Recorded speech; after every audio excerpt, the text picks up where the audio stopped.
I'm Graham Aldridge, Deputy Head of Range High in Formby, and I'm investigating whether the International Baccalaureate might be right for our school. I've seen the IB in action at Broadgreen High School in inner city Liverpool and Harrogate Grammar School in North Yorkshire, and I've learnt a lot about the structure of the IB. Students on the IB programme study 6 subjects from 6 different subject groups. 3 are studied at higher level and 3 at standard level. Everyone does a foreign language and everyone does a science subject. At the heart of the IB are the extended essay, the theory of knowledge and CAS, or creativity, action and service. In other words, extracurricular activities such as learning a musical instrument or sports coaching with younger students. Nice finish, Jordan. This way. If you shoot, would you CAS activities, like this football coaching here at Broadgreen, really seem to help the students develop as individuals. And I really like the notion that they have to give something back to the community. I'm really looking forward to introducing a programme on this scale in my own school. Everyone remember the teams we sorted you out in before? So I'm back here at Broadgreen High School in Liverpool with a list of questions. How will we persuade staff and parents that it's the right thing to do? Will we need more staffing or extra facilities? And how much will it all cost? And most importantly, what will our students think of the idea? So this time, I'm not alone. I brought a group of Year 10 students with me to speak to the IB students here at Broadgreen. Come on, you lot.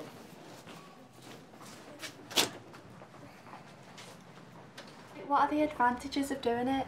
It's internationally recognised.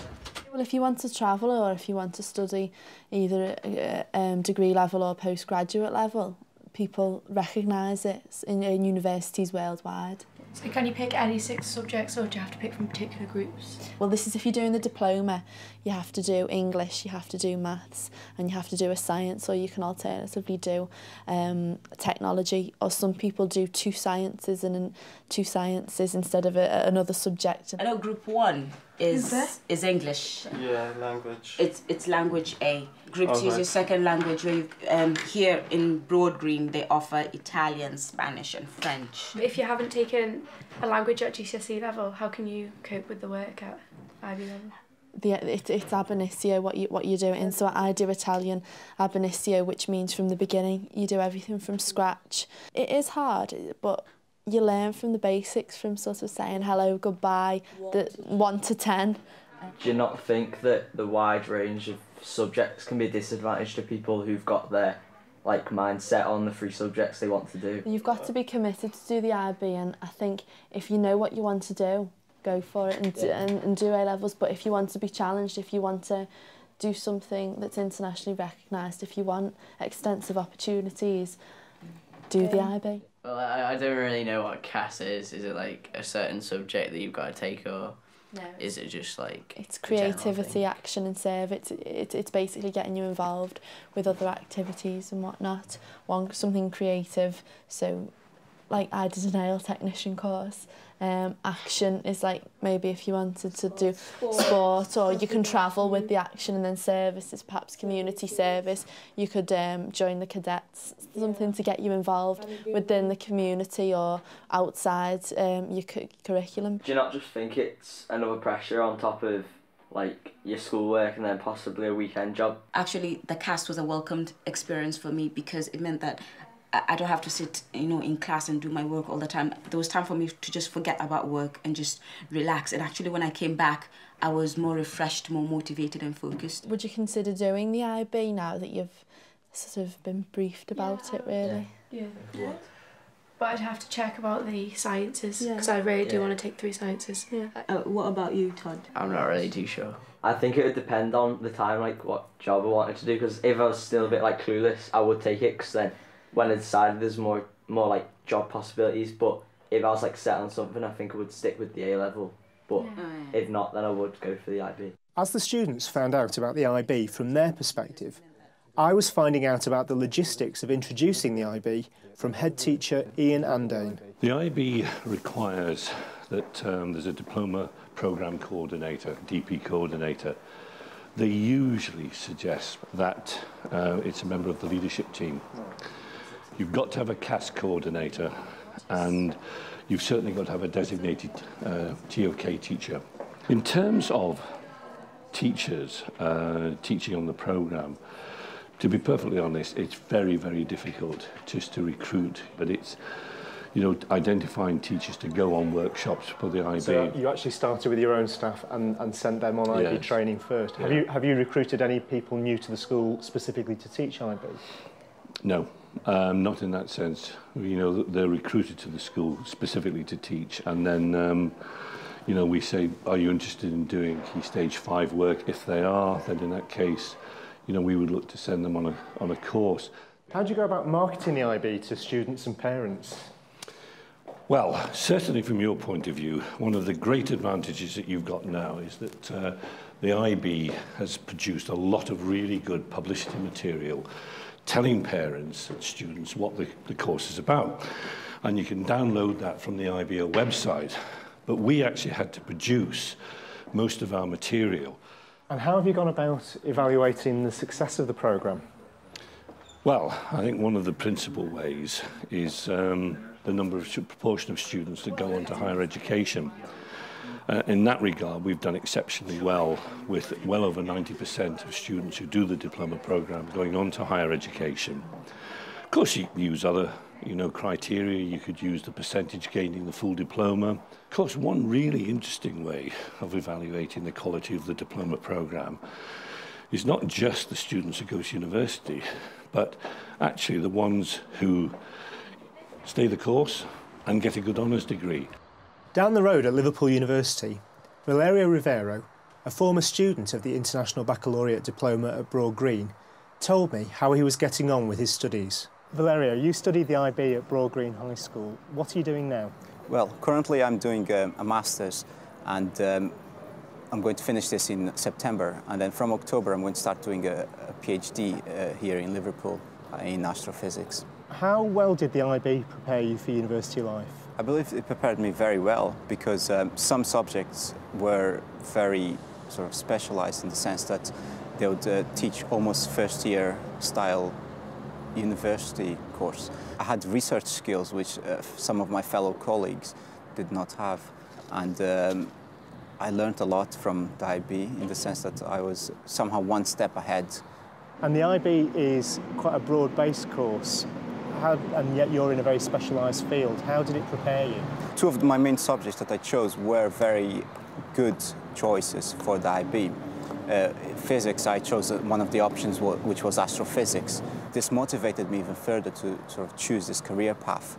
And then the others were just a sort of a fallback, in the sense that if I decided not to follow a career in physics, I would still have other skills like language skill, and well, I did business as one of my other options, and I thought, well, maybe I could open a business. The International Baccalaureate obviously prepares students well for university life. But what about getting into university in the first place? I asked Dr. Cathy Johnson, Admissions Sub-Dean for the Science Faculty at Liverpool University, about how well the IB is recognised. We recognise the IB as a very strong, high-quality qualification. We've got quite a lot of experience of it because we have quite a lot of overseas students who come with it, and people from private schools, independent schools. We always consider qualifications other than A-levels on an individual basis, and the IB on the same level, but we always look very positively to students who are offering the IB. So you don't feel there's any sense in which students who have the IB lose out in any way compared to students with A-levels? No, not at all. They're going to get offers at Liverpool in all courses. And what about specialised courses at the university like medicine? Does the broad range of the IB make it more difficult for students to access those courses? No, medicine also recognise that students who've got the breadth of the IB are good. Their offers are tough.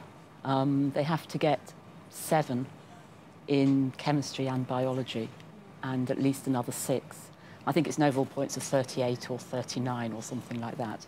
So they do have to get the top possible grades in specific subjects. Do you notice any difference in first-year undergraduates between students who've come with the IB and students who've come with A-levels? That's very difficult to answer because we have such a wide range of different students with different A-levels that it's hard to say which ones are going to stand out. So you can't really do a comparison. IB students tend to do very well, though. because they're used to more independent working than some A-level students anyway. So far, I'm convinced by what I've seen and heard, but I need to find out what's next. Where do we go from here? And how do I introduce the IB into my own school? And there's no one better to ask than Michael Bailey, the IB coordinator at Harrogate Grammar School, where the IB was only introduced 1 year ago. So Mike, what was your timescale for the introduction of the IB? I think initially our timescale was about 18 months, which I think is probably the fastest that you can do that to introduce the IB. Realistically, we needed another year in terms of advertising and getting students onto the programme. What's been the effect on your A-level classes? Well, so far our IB student numbers are reasonably small, and we are a large sixth form, so I don't think there's any immediate impact on A-level numbers. I think if anything, it's perhaps in the smaller subjects like music, for instance, where if you have a small group anyway and you split that between A-level and IB, I think those are the areas where it would have the largest impact. Which cohort of students were you targeting? We really aimed it at committed students, because it's not just for bright students. We were aiming it at those who could see a 2-year programme through, that aren't the same opportunities to drop subjects. So I think it was important we just took people who were committed. And what sort of costs did that bring with it? Well, there are costs for staffing, there's costs for paying coordinator's salary, there's stuff for materials, staff training. Altogether, it probably came to about £30,000, maybe a little bit more. So were there any additional resources that you had to buy? Well, one of the issues that actually came out of the authorisation process when we'd had our authorisation visit was the quality of our library. We had a fairly standard state school library, very similar to what we have in many other schools. We'd already identified the need to improve it, and we had plans to build a new library, but we had to do that to get our authorisation. And this is it. This is our wonderful space, our wonderful library. We spent £100,000 on books as a result of a library appeal, and what we have now is a fantastic resource for students. And what about the impact on staff workload? Well, I have great admiration for my staff, really. Many of them have had to write schemes of work which do need to be written for the authorisation process in a fair amount of detail. And many staff were doing that with the knowledge that their subject might not run, we might not even get authorised, and yet they did the job. By and large, there was a tremendous amount of enthusiasm for the IB. I think the challenge it offers to teachers and the opportunities that it's given to students just really won the case for us. And can you tell me a little bit about what sort of staff training you had to put in place? Well, the IBO staff training is absolutely wonderful. I have to say, it's some of the best in-service training that I've had in the whole of my teaching career. I went off to Geneva for a week to train as the IB coordinator. And the quality of the training is fantastic. Well, I'm convinced. I've spoken to teachers and pupils, and I've seen the IB in operation in schools. What is it and how are you... The thing that draws me most to the IB is the fact that it develops the students as independent learners. The theory of knowledge and the essay in particular push the students to think for themselves. I do have a small reservation about how the IB is viewed for university entrance. But the only really big unknown that remains for me is, will our students and parents fall for the IB the way I have?